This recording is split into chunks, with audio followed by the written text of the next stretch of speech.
The KXAN News Podcast is sponsored by Shelf Genie. In-depth, investigative. This is KXAN News. And thanks so much for joining us. I'm Daniel Marin. And I'm Jennifer Sanders in for Britt Moreno. Ascension, Texas says it has reached an agreement with Blue Cross Blue Shield, and without it, local patients would have lost coverage at Ascension facilities on January 31st. This comes as Ascension faces other problems, including layoffs. KXAN's Mercedes Hernandez is live where nurses are holding a vigil for better working conditions as well. Mercedes. Good evening, you guys. Now, the vigil out here is just starting to get underway. You can see behind me that some organizers are starting to gather. They still got about 30 minutes or so before everybody really starts getting together and lighting these candles. But I'm not sure if you can tell, but some of the notes that they're holding in their hand, those are actual real complaints from Ascension Seton nurses that have come into the union. Nurses here say they want change. Let's take a look.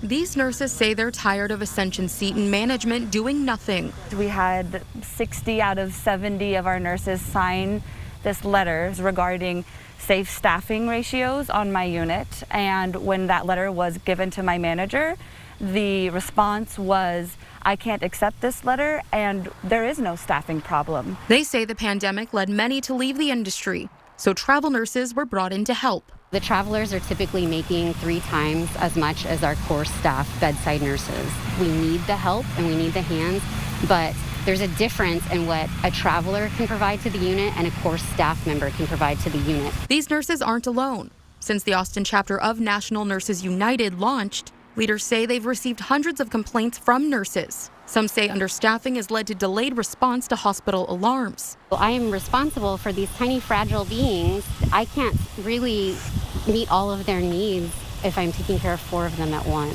The nurses stress that not having enough people on staff can get people hurt. I have been out of work going on 16 months. This nurse, who's asked to remain anonymous, says she was injured on the job more than a year ago. It was a heavy patient to lift, and technically they should have been a Hoyer lift, a mechanical lift, and they were not. And we went to lift the person, and that's when I was injured. Those gathered Thursday night say they want hospitals everywhere to take note and make change. There is essentially a manufactured obstruction being created that is not going to allow us to prioritize our patient care. It seems the priority is Ascension's profits. Now, I did ask Ascension Seton about some of the claims that those nurses made about management not responding to their requests. They did not get back to me as of news time. In Austin, Mercedes Hernandez, KXAN News. Mercedes, thank you very much. The Austin City Council met for the first time this year with all of its newly elected members, and they voted to ease zoning restrictions for childcare facilities. The goal is to create more affordable childcare options for Austin area residents. The resolution approved today changes the city's current land development code, loosens parking requirements, allows more kids in facilities, and creates a new zoning classification for childcare services. Those changes allow for new facilities and expansion into childcare deserts. 5 fired Memphis police officers now face multiple charges in the beating death of Tyree Nichols.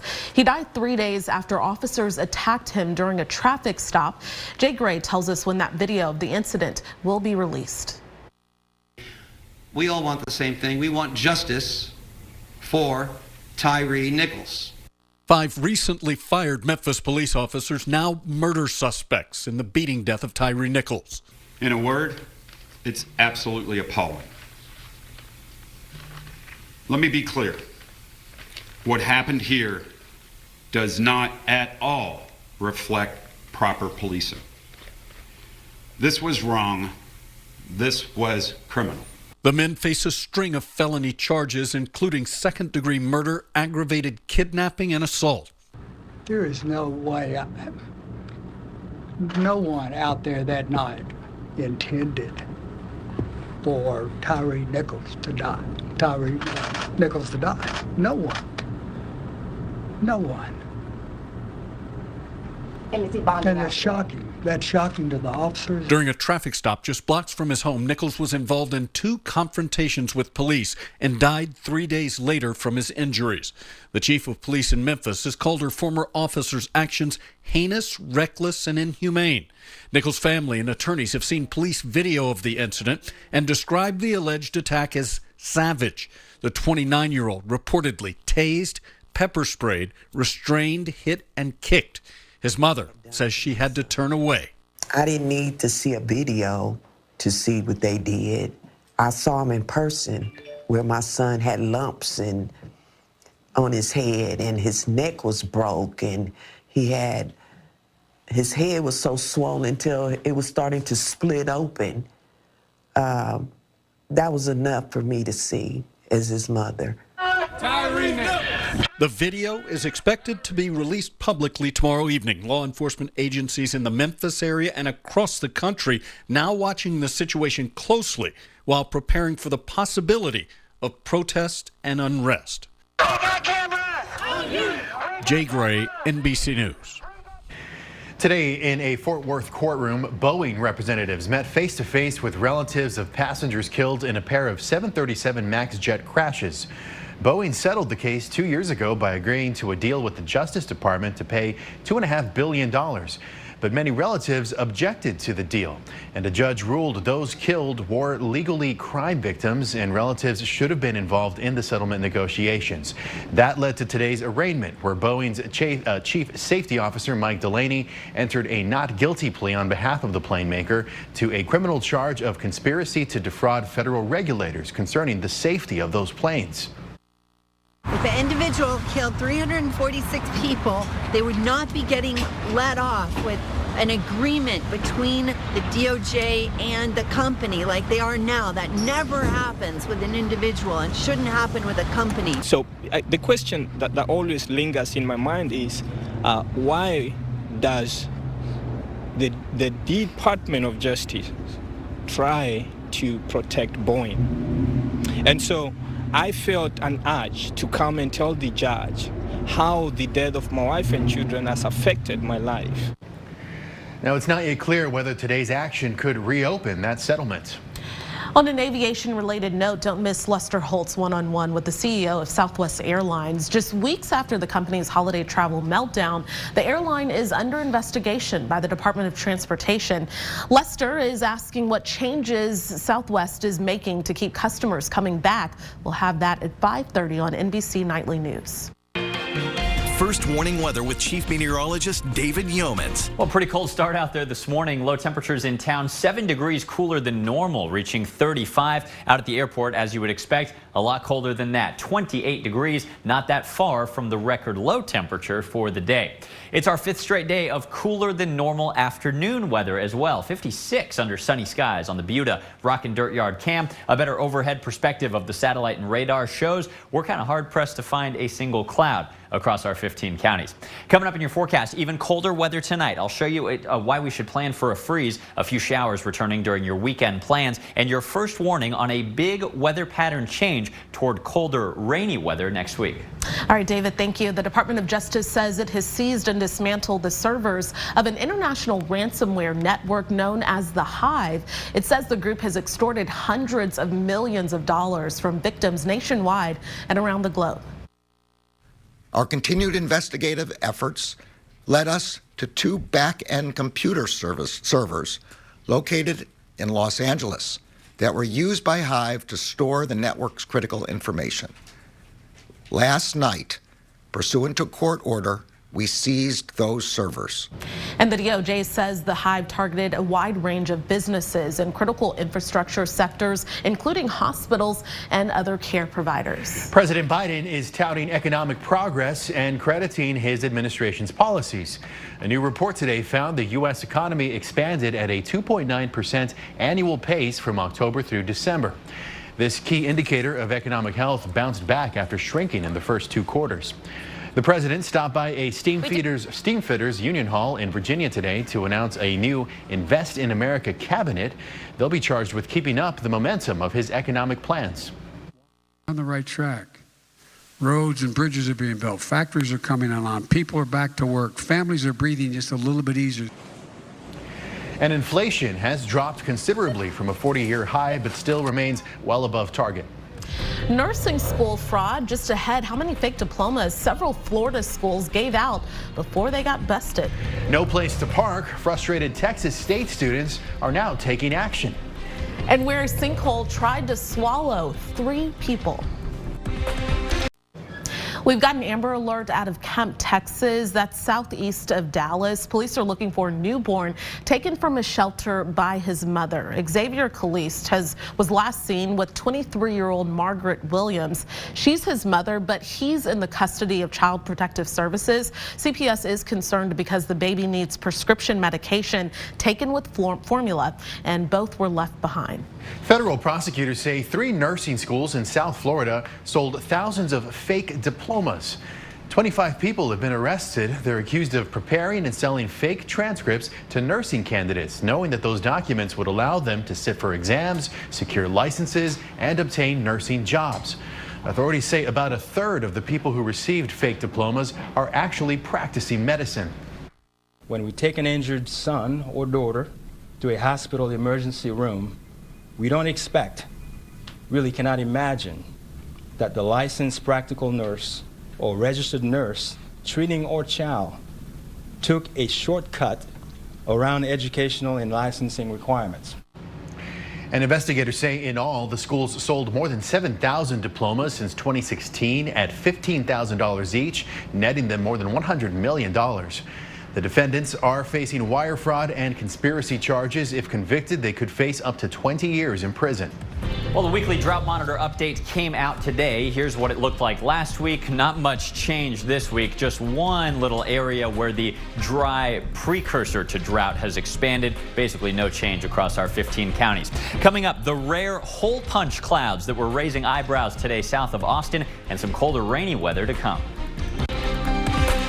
This KXAN News podcast is brought to you by Shelf Genie. I'm Rosie Newberry from KXAN Studio 512. Considering replacing your kitchen cabinets? Struggling to find or reach things? Go to shelfgenie.com/Austin. Shelf Genie designs custom pull-out shelves for your existing cabinets, adding convenience and value to the most used room in your home. Shelf Genie custom pull-out shelves, everything in reach. Some Texas State University students say there is a parking problem on campus, and they're the ones paying for it. And they say they're spending hundreds of dollars for parking passes, but aren't able to find any open spots. And with the constant growth of the student body, they're concerned that it will just get worse. As KXAN's Sarah Al-Sheh reports, they're also trying to get parking ticket fines cut in half. I was shocked. I didn't know how I was going to pay for it. Parking tickets. I had recently lost my job, so I couldn't pay it right away. Texas State University students say it's not a matter of if you get them, but when. This student finding one on their car Thursday. I'm already broke. This is ridiculous. And with the university growing, they are concerned parking will just get worse. Students that have bought their parking pass and are looking for spots, many of them circle the campus trying to find open spaces. It prompted former student body president Catching Valentinus D to start a petition, pushing to cut the citation from $40 to $20. The university tells KXAN there are plenty of parking options for students along with their shuttle service. Most recently in 2022, the school wrote almost 30,000 tickets with fines totaling close to $854,000. Money that helps run the parking services department. Texas State says it's solely funded by permit fees, parking citations, and pay to park fees. Students are now hoping for change, and until then, they'll keep circling, looking for open spots, hoping to avoid more tickets. I was frustrated. I was scared. I didn't know what to do. Sarah Al-Sheh, KXAN News. And Texas State says it actively monitors and manages parking availability and will continue to adapt as the university grows. The petition will be discussed at the university's next Transportation Advisory Committee meeting. That's next Monday. First Warning Weather with Chief Meteorologist David Yeomans. Well, we got some viewer pictures and questions from these weird clouds that were spotted in the skies south of Austin today. This photo was taken near Luling, looking back northward. And aren't these interesting looking? These are pretty rare, and they're called fall streak holes, or more informally, hole punch clouds. And you can see why. How they form is pretty interesting. You need the conditions just right. These mid and high level clouds are sometimes made of not ice crystals, but super cooled liquid water. That means it's below freezing, but it hasn't yet turned into ice because the conditions just aren't quite right. Sometimes if an airplane passes up or down through this thin cloud layer, that can actually cause the droplets around the plane to flash freeze, get heavier, and fall out of the cloud. That little hole expands until the process is complete, and it appears that's what happened here. You can find the photo and a full explanation on KXAN.com on the home page. Back here in Austin, none of those clouds around anymore, just a few little high, thin, cirrus clouds on the western horizon. It's cool again, 56 under a sunny sky, lower middle 50s across the area tonight, 55s right now in Marble Falls and Dripping Springs. Allergies getting a little worse today, unfortunately, but look at this. Cedar is still low. It's trending up, though, and mold trending up back into the medium concentration. Pretty calm evening across the state with just a few high clouds, especially to our south. You see them trying to surge northward, but I don't think they'll be successful in doing so until tomorrow. That means clear skies and cold weather tonight. Even in Austin, let's be on the safe side and go ahead and protect pets, pipes, plants, and people. I think 99% of us see a freeze tomorrow morning. Here are the temperatures falling from the 50s now quickly after sundown to some of the coldest weather of the week so far early tomorrow. 33 is our forecast in downtown Austin, and as we saw this morning when we saw a 23-degree creek reading near Jonestown, we'll have a lot of folks outside of town in the upper 20s to near 30. This is why we need to take your freeze precautions just for one more night tonight. Things start to change, though, tomorrow. A south wind brings back a few clouds, especially later in the day. And this is on our way to a different-looking weekend. Notice a blanket of clouds pulls in by Saturday morning with a few little sprinkles in our eastern counties. A chance of a few passing light rain showers lingers through the entire day Saturday with overall gray and kind of damp, humid weather. This persists into much of the day on Sunday when there's now a higher 40% chance of rain showers. Not a washout of a weekend, but a little damp and gray much of the time. 67 on Saturday, 72. Pretty warm again on Sunday. Here's your first warning, though, on an extended period of cold, rainy weather that looks more likely next week. On Sunday, as we're wrapping up kind of a gray weekend with a few showers, a strong cold front pushes through the area. And remember I told you the models were all over the place? They're now converging on what happens. In the wake of the cold front, clouds and light rain develop on Monday into Tuesday. Then, as the cold air stays in place, a low pressure approaches Wednesday and Thursday, leading to the continued overrunning pattern with gray skies and rain actually increasing across the area. On Thursday, late in the day, finally the storm system exits, but that's 3 or 3.5 days of cold, damp weather. 7-day rainfall forecast more optimistic, up to an inch in the hill country, 1 to 2 inches from I-35 eastward. Hopefully these trends in the models continue. I do want you to stay tuned with us for updates. All right, tonight, 33 degrees in downtown Austin, a freeze just about everywhere else. Tomorrow afternoon, a little warmer at 62. South winds bring a few clouds back late in the day. Much warmer from day to night through the weekend, but here is the change next week. Highs in the 50s, even the 40s with gray skies and rain likely at times. That system clears out by Thursday afternoon. Well, just ahead, the Colorado bear who just can't seem to resist the camera. Well, you want to see this. A woman fell into a sinkhole in the front yard of a home on New York's Long Island, and so did 2 men who tried to rescue her. Police got the call around 6 a.m. about a woman stuck in a hole in the ground, and when they arrived, they found 2 men in the hole as well. This was about 6 feet wide and 6 feet deep. Police used a ladder to help pull them to safety. What caused the hole is still under investigation.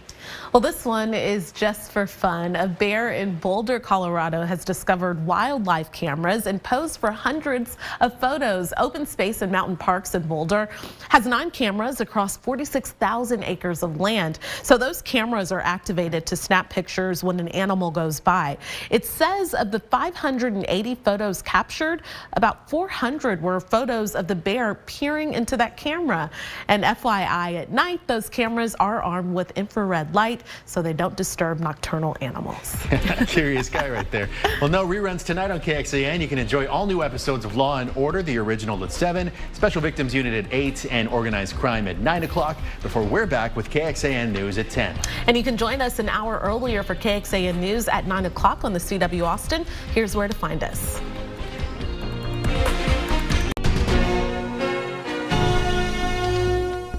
Thanks for listening to KXAN News Nightly. You can also listen to KXAN News Today every morning for more in-depth coverage of what matters most to you.